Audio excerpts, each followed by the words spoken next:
Laban kontra katiwalian, nepotismo at iba pang sakit daw ng gobyerno ang bagong jihad o holy war ng bagong tatag na Bangsamoro government.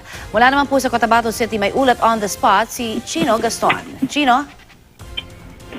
Connie, sa formal na pagsali ng kapangyarihan ng dating ARMM sa bagong tatag na Bangsamoro government, sinabi ni BTC Chief Minister Alhaj Murad Ibrahim na ang susunod na kabanata ng higit 4 na dekadang laban ng MILF ay ang pamamalakad ng Bangsamoro Autonomous Region for Muslim Mindanao. Nagkaroon ng symbolic turnover si Ibrahim at si dating ARMM Governor Mujib Hataman kung saan na i-turnover ang mga records at website ng ARMM.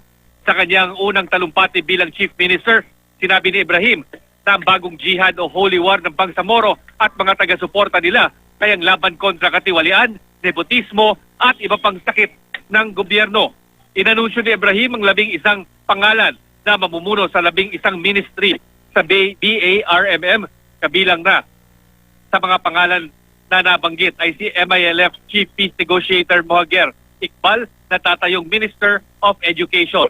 Si Ibrahim naman ang pansamantalang uupo bilang Minister ng Public Works and Highways. Ang napagkasundo ang Speaker of Parliament naman ay si dating MILF Vice Chair for Political Affairs, Ghazali Jafar.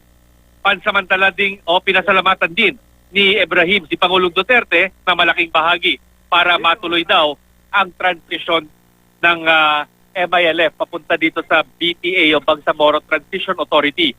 Sa kanyang talumpati, naging emosyonal naman si dating ARMM Governor Mujib Hataman habang kinikilala at inaalala ang paghihirap ng mga Moro sa pagkamit ng sariling kasarinlan.